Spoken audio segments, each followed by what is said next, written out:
I wanted to take a moment to explain something that's going to happen when you start truly receiving the ministry of Christ. What you're going to experience when you are actually receiving the ministry of Christ, when Christ calls you in, when he calls you, and then you respond, and then you start sharing with others, you're going to see, and even when you're not sharing with others, you're going to start noticing that people are like not having anything to do with you, or they're starting to become vile, or they're starting to fight against you for like no good reason. They're doing these things. You're going to start noticing that. You're going to be like, what is going on? I want you to remember that the apostles rejoiced because they had been counted worthy to suffer persecution for the name. What does that mean? It means that at a certain point, the Spirit in others, even those calling themselves Christian, is going to fight against you. And really, it might feel personal in the beginning, but it's not fighting against you. It's fighting against the Spirit in you. The Spirit in them is fighting against the Spirit in you. At this point, it's going to become essential, critical, that you do what the Word has said. You are going to need to test every spirit to see if they are from God. Because prior to you being in Christ, when you were of the world, those spirits were not threatened by you. They could have given two nothings about you.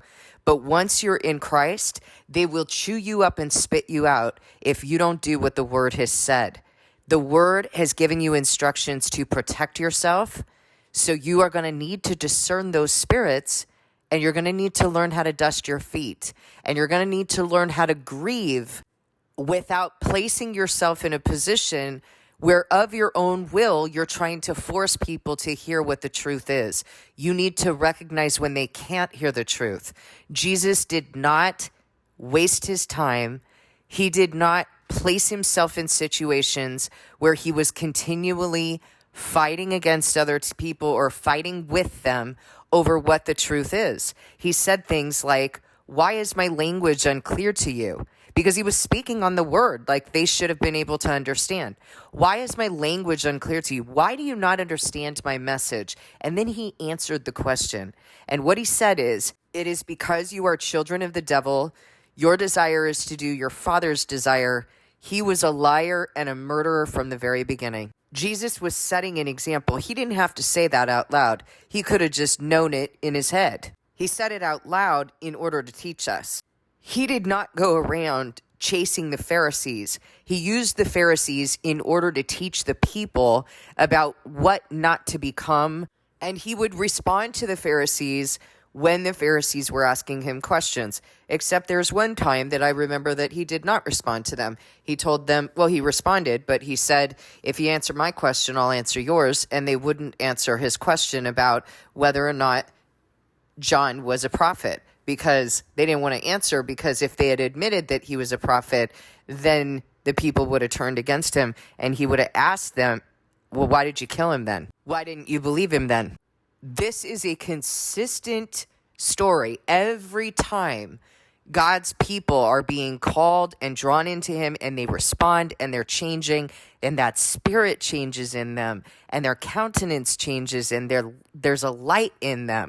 Those who've been swearing falsely in his name, they all of a sudden disappear. Like there may not even be a falling out between the two of you. And why does that happen? Because Jesus said that those who live in darkness, they will not come towards the light for fear of being exposed. If the light is in you, they are not going to come near you. They will be cowardly. They will run from you.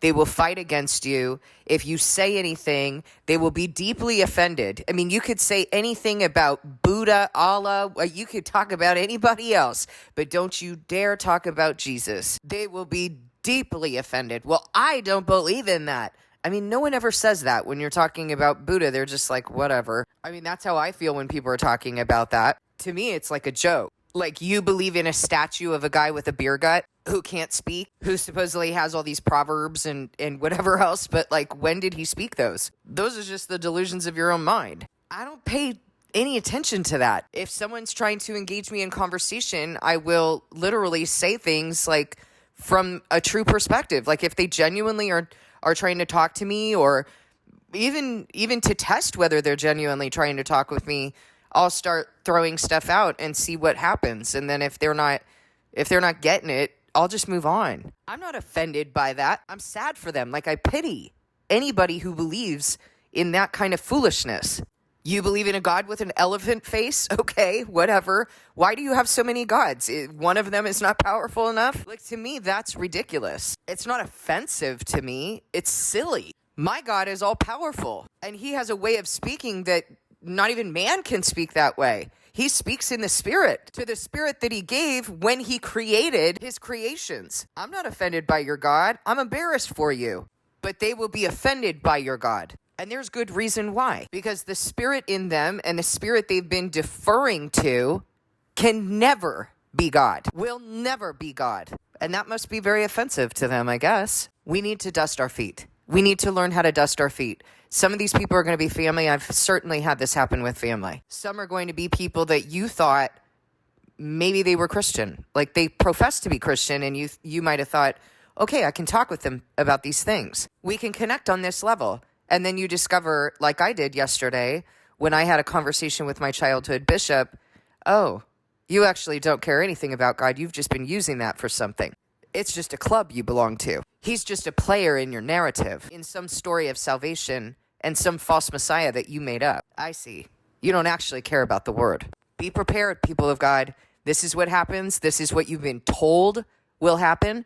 You have been told that the very people who claim to be doing a service to God are those who are going to kill you. You've been told that. You've been told that if the leader of the house is called Beelzebul, how much greater, how much worse the members of his household. You've been warned that if they hated him first, that they will hate you too. You've been told that you're going to be persecuted and hated on account of his name. So it should not surprise you. It should not surprise you when these things happen. I know it's a little shocking, but it shouldn't necessarily surprise. Like, I know that those seem like kind of the same thing, but it shouldn't surprise you because you've been warned. The shock is like, oh my goodness, you too? You know, you hear about things in the Bible, you read about them for however many years, you might read about them your whole life. And then when they happen, you're like, whoa, yeah, I guess I knew that was coming, but I didn't know how it was going to feel. I didn't know what it was going to look like, and I certainly didn't think it was going to come from this person. Welcome to the fold. Welcome to being in Christ. It's the best thing that could ever happen to you is that people hate you on account of his name, because that means you're one of his.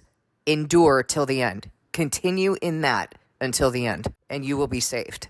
Don't look back now. No one who puts their hand to the plow and looks back is fit for the kingdom of heaven or is worthy of Christ. You got to keep going. You got to keep moving forward. There are going to be people who are going to come in that you're going to be like, you're going to be shocked. You're going to be like, wow, this person. I was talking with a friend yesterday, and I was asking him, because he was in counterfeit ministry previously, and I was talking with him on the phone, and I was asking him, so of the people who you're talking to right now, I know you've been talking with people who you went to church with for however many years, and you were serving, and I know you're also talking with people who you used to run the streets with previously. Which ones are listening? You know who's listening? Maybe a little sprinkling, kind of those who coming from counterfeit Christianity, kind of, like they'll listen to a little bit, but they're, I don't know. Street people. The street people are listening to him. Imagine that. And why are they listening to him? Who ran with Jesus? Tax collectors, sinners, those who would know their debt, because those are the ones who will love him more. That's what he told us in the parable, that the one with the greater debt is going to love the master more for his gift of forgiveness. They are the ones who will have the capacity to understand that they need this. Counterfeit Christianity doesn't think they need anything. They think they got salvation in the bag. Nope, we're good over here. They don't think they need it. So you'll be surprised who will receive the message. I don't think any of the church people that I've known, well, except for one, the person who I was talking with last night, but no one else who I have known in a church setting has accepted what I have to say. Not one. It's so shocking. They are so married to that fake Messiah, fake covenant, fake salvation. They will not consider that this is a mutual covenant, even though I'm not even going to say even when I'm speaking on the word, because I'm always speaking on the word. Even though I'm speaking on the word, they will not consider it. It's shocking. Anyway, discern this message with God.